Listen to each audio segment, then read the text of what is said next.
baie welkom by die Geldenhuis van die Mosselbaai Korrektiewe Jeugsentrum. Jy het nou Mount Stanley geklim, groot avontuur afgehandel in Augustus en jy's nou hier om vir ons te kom vertel van jou wedervaringe. Hoe voel dit om terug by die huis te wees? Cornel, goeiemiddag. Ja, dat is verschrikkelijk lekker om weer terug te wees in Suid-Afrika en in Mosselbaai op seevlak. Ja, ons wat nou van seevlak afkom en nou opgaan na hoë lugdruk en min suurstof, dit is maar geweldig vir ons liggame, groot aanpassing. So om terug te wees is lekker en natuurlijk al ons lekker kos. ek het vir iemand gesê daar, ek het so lus vir braaivleis en ek het lus vir droewors en ek het lus gehad vir biltong en lemoensap en al die goed wat jy dink aan huis. alles wat ons nou nie daar gekry het, wat jou liggaam so behoefte na gehad het, so is heerlik en ek is dankbaar om veilig terug te wees. Berry, sê gou vir my net, voor ons nou kom by die stap, die reis en al dit, hoe voel jou lyf op hierdie stadium? Cornel, dit gaan beter met my. Die eerste week na ek teruggekom het ek maar baie swaar gekry, was ek geweldig moeg, lam en tam en ek het eenvoudig net nie energie gehad nie en ook baie vaak. Mense slaappatroon is heeltemal die mekaar op die berg, want omdat die suurstofvlakke min is en die lugdruk hoog is, werk jou hart en jou longe geweldig hard. So slaap is iets wat eintlik daar gebeur nie. Mens slaap baie min, so jou liggaam rus, maar hy slaap nie soos in slaap wat ons in slaap ken hier nie. So toe ek nou terugkom, dus ek dink wat gebeur, mense liggaam werk maar op adrenalien daar, met die veg of vlug situasie van wanneer mense in 'n gevaarlike tipe omgewing is, en dit is nou, die adrenalien moet nou weer terug, waar dit hoort in ons liggame, waar dit gestoor word, vir wanneer dit weer benodig word, en dan sit daar ongelooflike moegheid. Maar dit gaan nou baie beter, ek het nog nie weer begin oefen nie, nog nie weer lus gehad nie, maar dit gaan definitief beter en ek is dankbaar en ek slaap ook weer beter, so my slaappatroon is ek nou weer terug, so ek is bly daaroor. Ons is nou nie daar nie, so nou wil ons net vir so, as jy so vinnig vir ons kan opsom, is nou omtrent 'n maand sedert die staptog, as ek die datums min of meer reg het. Wil jy gou vir ons net min of meer vertel, hoe het jou pad verloop van jy nou weg is hier op Mosselbaai, in terme van datums en waar, wat was jou bestemmingspunte? Ja, ek het op die 12de Augustus het ek gevlieg van George af op tot in Johannesburg, Oliver Tambo, 5:00 die middag, en ek het weer 11:15 die nag verder gevlieg van Johannesburg af tot in Entebbe. Entebbe is die dorp 50 kilometer van Kampala af. Dis nie die hoofstad nie, maar ek dink, as ek nou moet dink, die rede vir die lughawe daar is alwaar gelykte is. Genade. Ja, die land is baie vol valleie en berge en heuwels, so ek dink daar is by Kampala net nie plek vir 'n lughawe nie. So ons het 'n vliegtuig daar, ons was die oggend 5:30 se kant was ons op die lughawe. Nou Uganda se tyd is 'n uur voor Suid-Afrika se tyd, omdat dit is nou by die ewenaar.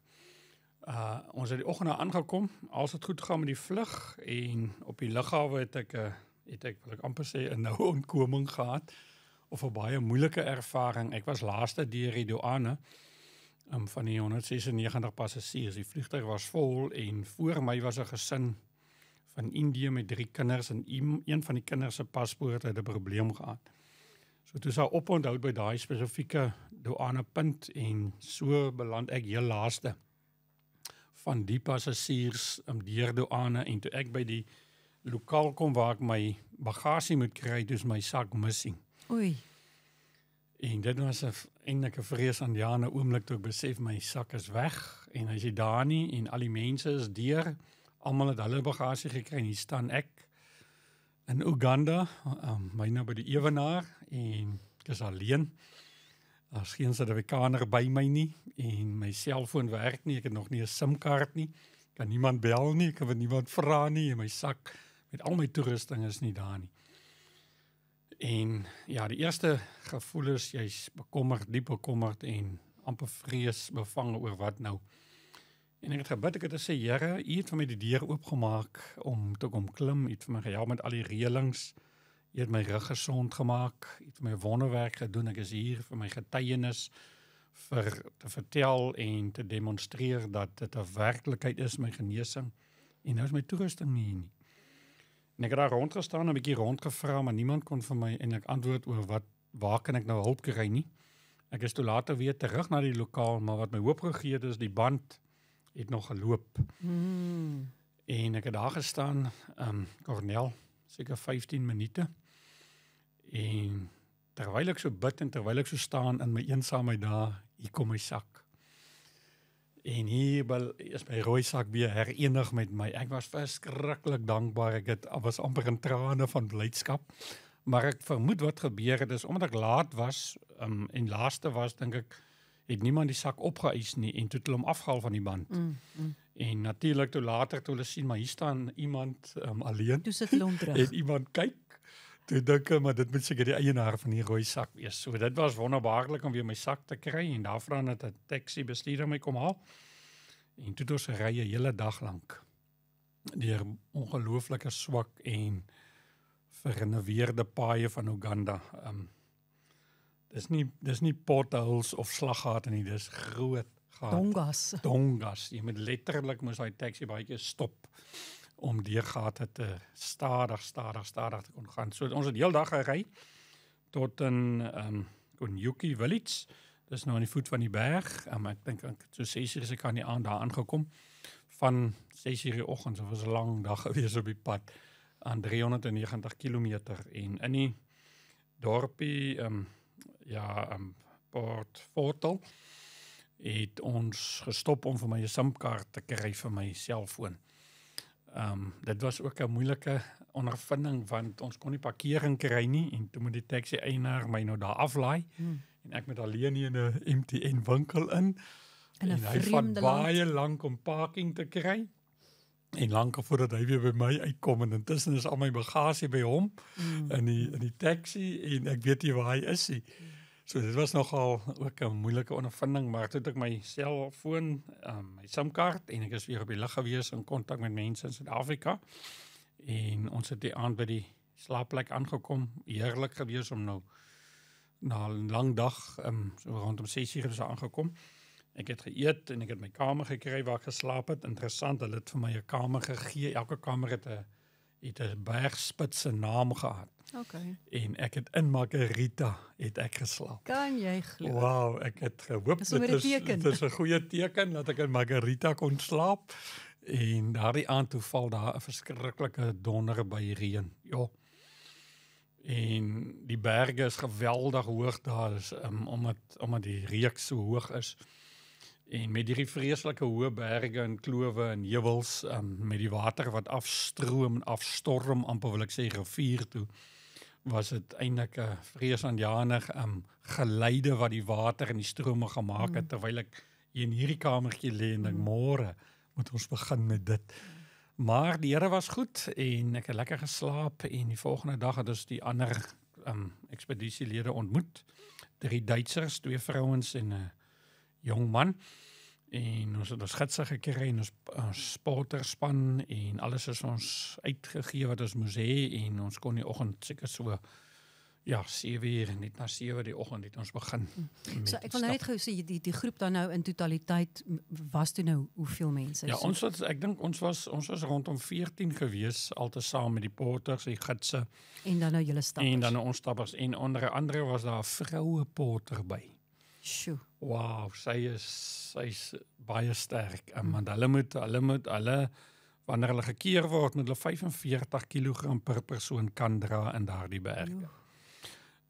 En gemiddeld dra hulle so plus minus 25 kg. Maar om te gekeer te word om daar te werk, dis wat jy moet kan dra. Dis ongelooflik. En jy mag ook nie meer as 65 kg weeg nie. So hulle is baie streng, en jy moet absoluut uithaal en wys om in daardie berge te kan. Daar staan maar basies 'n 20 kg verskil tussen jou lyf en jou bagasie. Daardie vrou is baie sterk en sy was fantasties. Maar hulle gebruik vroue porters ook wat kwalifiseer en wat belangstel om daardie soort werk te doen. Maar ja, dit was nogal merkwaardig om te sien. En toe trek julle nou weg? Ja, ons het toe begin klim. Ons het geslaap op 1450 meter. En dan elke dag is so plus minus 1000 meter wat jy in hoogte hoër slaap. maar deur die dag klim jy baie meer as 1000 meter en is baie op en af. Geweldig baie hoogte wat jy moet klim en dan weer moet daal en dan moet jy weer klim en daal. So is iets wat aanhoudend gebeur gedurende die dag, maar hulle probeer vir jou deur die dag hoër kry, want jy klim paar 100 meter as wat jy vanaand slaap, om die liggaam kans te gee om te akklimatiseer, sodat jou liggaam meer rooi bloedselle kan vervaardig, wat nou natuurlik help met die suurstof wat ons nou in die liggaam benodig. Sê gou vir my, Berry, so die, hoe lank is dit veronderstel, hoe lank is jy veronderstel om te klim? Wat is daar uit die aard van die saak seker 'n verwagte tyd wat 'n mens nou moet begin in die oggend en dan nou by jou landingsplek moet kom aan die einde van die dag se stap? Ja, ons het gewoonlik so in die oggend 6 uur opgestaan. Soos jy nou hoog gaan, raak al stadiger, want 'n mens se liggaam met die akklimatisasie en die min suurstof en die lugdruk, dan gaan jy eintlik in 'n stadige aksie of slow motion in. So alles word stadiger gedoen, jy praat stadiger, jy loop stadiger, jy doen alles vat soveel langer hoe hoër jy gaan. Maar ons het gewoonlik in die oggend 6 uur of 7 opgestaan, ons ontbyt gekry, alles gepak, en dan sodra ons gereed was het ons begin, want die idee is eintlik jy moet 'n lang dag hê dat jou liggaam genoeg tyd het om te akklimatiseer. Daar's geen sin in om vinnig te probeer by die volgende kamp uitkom nie. So ons gewoonlik in die middag so 4 uur, half 5 uur het ons by die volgende kamp aangekom.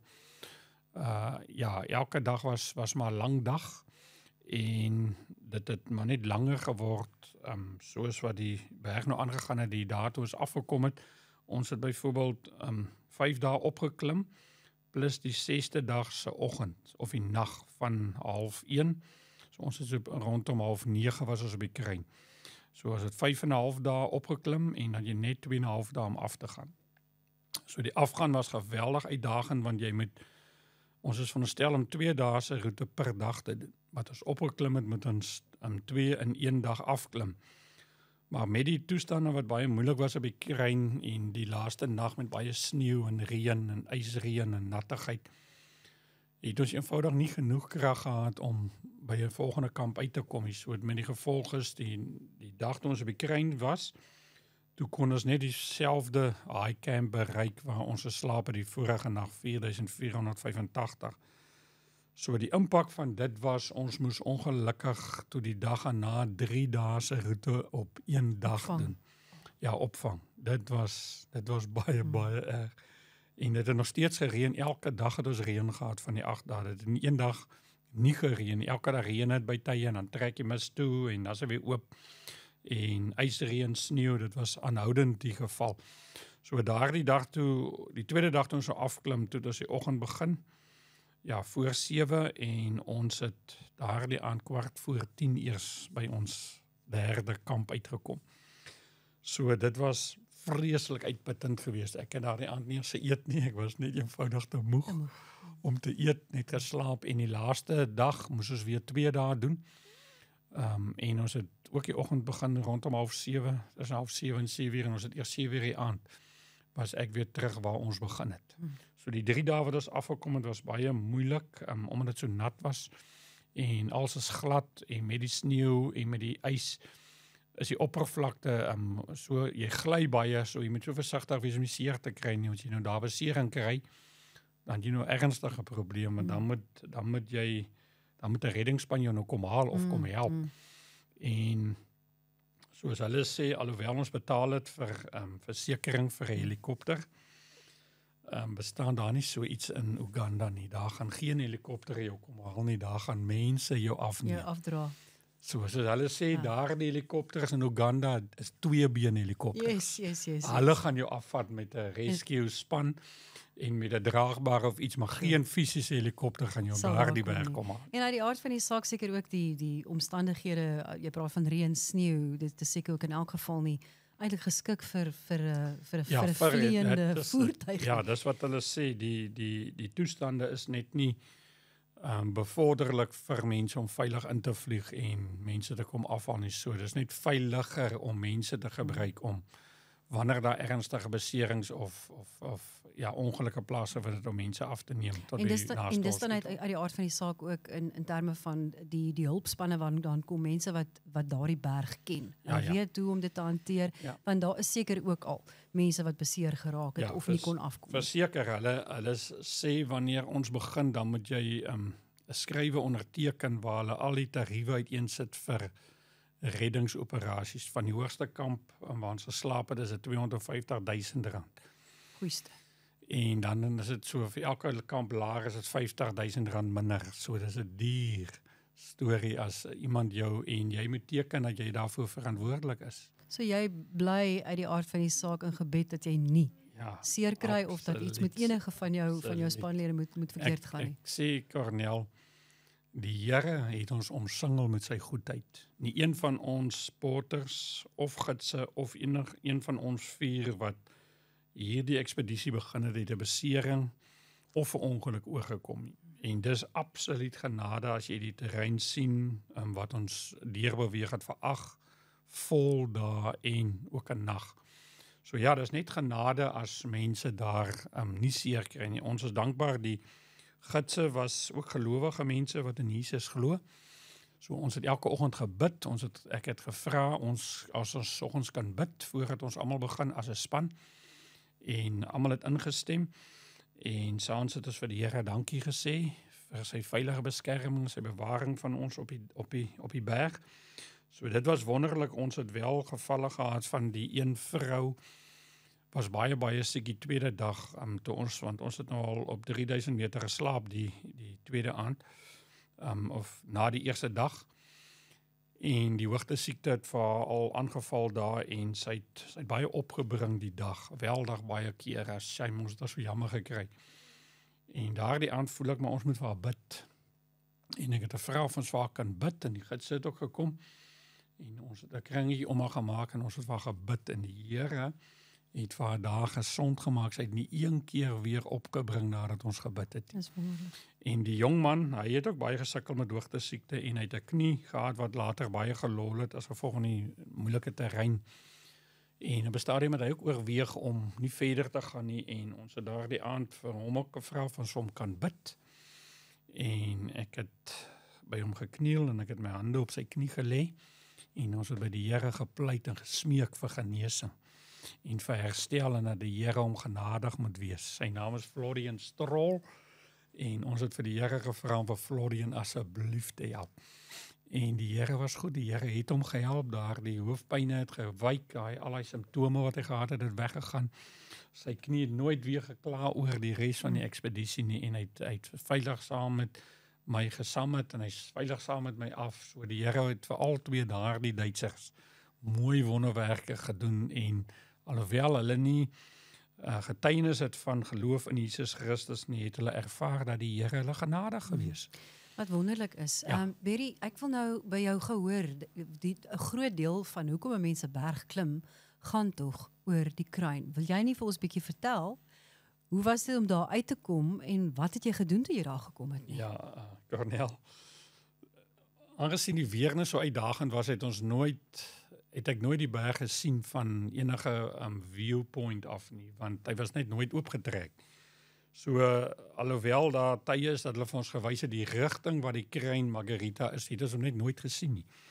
So, ons het nooit geweet hoe ver is dit nog op of geweet waantoe is op pad. Ons kon partykeer maar net 10, 15, 20 meter voor ons kon ons sien, partykeer bietjie meer, partykeer bietjie minder, maar ons het nooit regtig geweet waar is die kruin of in watter rigting nie, want omdat als toegetrek is jy nie heeltemal op hoogte met waar jy presies is nie, wat nogal of onaangename gevoel is. En die nag wat ons na die kruin toe is, dit was die 17 Augustus, 'n datum wat ek nooit sal vergeet nie. En dit was 'n Sondag gewees. Nogal. 'n Sondag nag, Saterdag nag het ons opgestaan 12:30, die 16de en hy Sondagoggend het ons 1:30 begin. So ek het vir baie mense gevra, ons het geweldig baie mense gehad wat vir ons gebid het aan hierdie kant. Want ek het besef op grond van my navorsing en materiaal wat ek op YouTube gekyk het, het ek geweet daardie gaan 'n groot uitdaging wees. Daardie nag en dag met die terrein en dis ook waar ons moet gebruik maak van tegniese toue. alhoewel ek bietjie opleiding gekry het, was dit my baie erg gewees. Ons was omtrent 'n uur die nag in die klim in toe ons alweer moet begin met die toue klim. En dit was baie moeilik want jy met jou liggaamsgewig optrek met jou regterarm. Soos wat jy teen die tou opskuif met die Humar en die terrein waar jy moet trap met jou bene is nie regtig trapplekkie, so jy moet jou letterlik optrek en dan moet jy probeer sit op 'n manier en dan moet jy dit oor en oor doen vir baie meters. So dit was geweldig veel eisend en het so baie energie uit ons liggaam uitgeneem en dit het gesneeu en dit het gereën en was baie koud.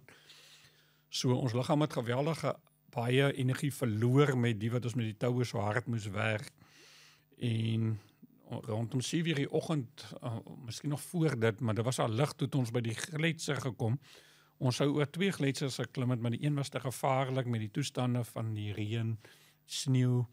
So toe die gids 'n ander plan gemaak en ons is om dit oor rotse, wat ons wel veilig kon oorkom, maar toe met die Stanley gletser moes ons nou met hom op. En sy grade, 60 grade, en ons 4 is aan mekaar vas met tou, en ons het ons crampons aan, en nou moet ons hierdie gletser klim, want ons moet oor hom om na by die kruin uit te kom. So dit was vir my geweldig veel eisend gewees, want ek het op 'n keer net 4-5 tree kon gee, klein treetjies, en dan moet ek staan, omdat ek sê ons moet nou rus, of hulle moet vir my wag. En hulle het baie geduld met my gehad. Ek het op 'n stadium gedink ek gaan maar opgee, maar hier wag, ek kan nie meer, ek het niks energie oor nie. En die gids, die hoofgids,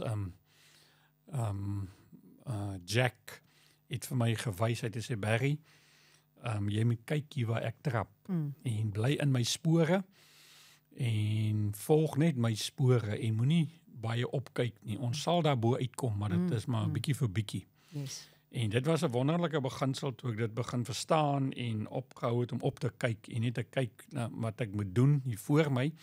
En ja, so het ons by die afplatting van die gletser uitgekom en toe kon ons crampons afhaal en ons het so 'n bietjie moes scramble oor 'n klomp rotse.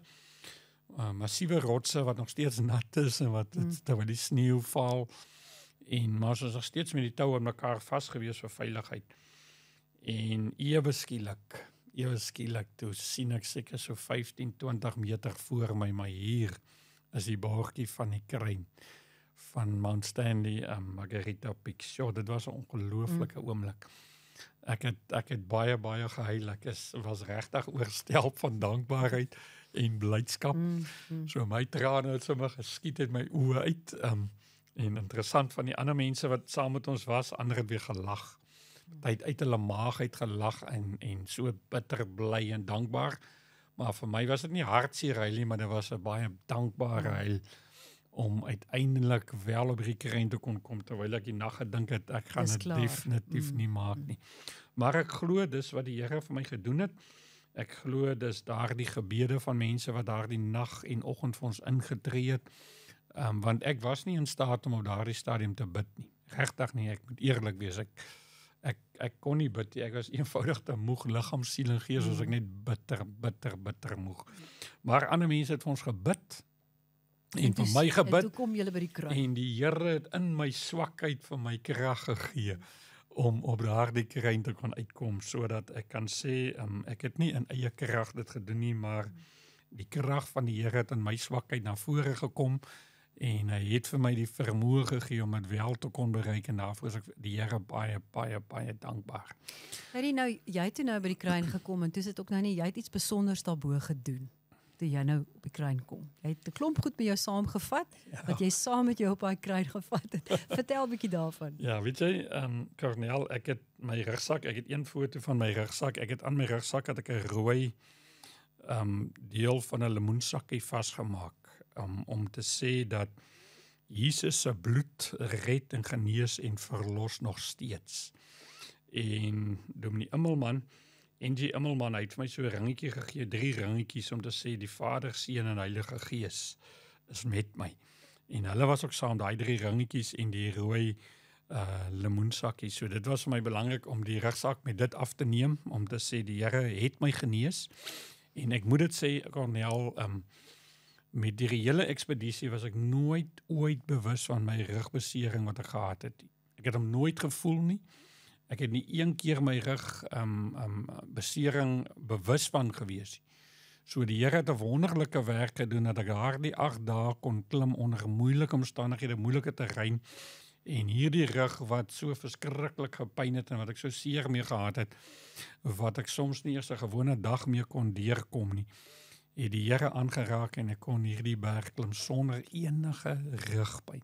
So dit was my wonderbaarlik, so ek sê vir die Here baie dankie vir dit eerstens. En dan het ek 5 foto's saam gehad van my seun, waar hy saam met my was, wat ek geneem het, hy's baie lief vir Nando's, so ek het 'n foto van my en hom in Nando's saamgeneem, en dan François Swanepoel, biokineticus van die Gama Mediese Sentrum. Ek het soveel respek vir hom en dankbaarheid teenoor hom, want hy het 'n baie lang pad met my gestap van rehabilitasie en kondisionering om vir my te help, ook met my voorbereiding. Die afgelope jaar tot en met die berge geklim het, en hy het ook sy fasiliteit gratis vir my beskikbaar gestel. So ek is baie dankbaar vir François gewees. So ek het 'n foto van my en hom gehad. Hy het destyds vir my gehelp met die WASSI voorbereiding, so daardie foto het ek daar ook gehad, en dan meneer Stanley. Interessant, sy van Stanley, en dit was Mount Stanley. Meneer Stanley was my mentor, sedert 1989, toe ek vir die eerste keer begin bergklim het.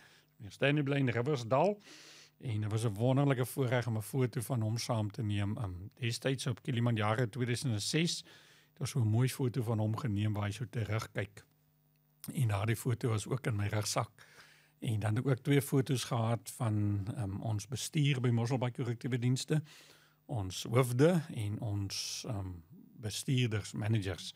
So ja, daar was 2 foto's van hulle, op die een was almal nie, en dan die ander ene het nou weer ander aangesluit wat op die een foto nie teenwoordig was nie. So dit was my voorreg om hierdie foto saam te neem en af te neem daar, en ook aan hierdie mense erkenning te gee, want ons personeel het vir my ook geseën met 'n geldjie wat hulle vir my ingesamel het, en ek waardeer elkeen van hulle wat vir my ietsie gegee het, en ook die bestuur wat my ondersteun het in my voorbereiding, en ook met die totale ekspedisie. So hulle het geweet hoekom ons dit doen.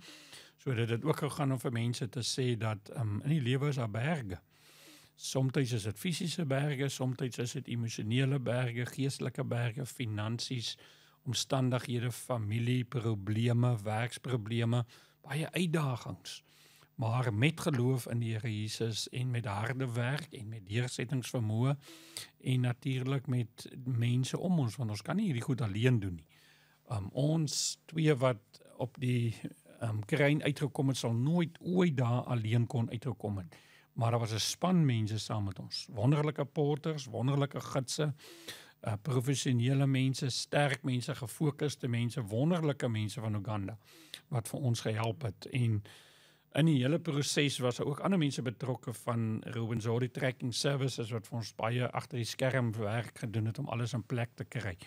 Al die vliegtuigkarries, al die oorslaapplekke, ja, almal wat op een of ander manier vir my gehelp het om alles in plek te kry. So is 'n groot klomp mense wat 'n bydrae gemaak het. So ek was maar net 'n hinskakel in 'n groter ketting gewees om hierdie ekspedisie te kon meemaak. Ek het die voorreg gehad om die klimmer te kon wees uit Suid-Afrika, maar wat 'n voorreg om dit te kon doen. So Uganda is 'n pragtige land, baie mooi natuur, skoon en wonderlike mense. En interessant, Cornel, Uganda het baie min misdaad. So hulle ken nie misdaad nie. Dis nie algemene iets in Uganda nie. Iets is 'n rare iets. So hulle het min, daar word nie sommer net gesteel nie, hulle maak nie mekaar dood nie, hulle roof nie, hulle verkrag nie. Dis goed wat hulle nie ken nie. So dit moes eintlik vir hulle baie vreemd gewees het om te hoor wat jy Ja, doen in Suid-Afrika. hulle verstaan nie as ek sê ek werk in 'n gevangenis en ek doen rehabilitasie nie. Hulle kyk my baie En vreemd as hulle hoor hoe baie snaaks jong aan. mense daar is, dan is hulle nog meer geskok geweest. Perry, net miskien terwyl ons nou aan die einde van die onderhoud kom. Jy het met 'n spesifieke doel die berg gaan klim, soos wat jy inderdaad vir ons verduidelik het ook in die vorige onderhoud en ook nou so vinnig aangeraak het in die vorige antwoord wat jy gegee het. Wat het die berg vir jou geleer?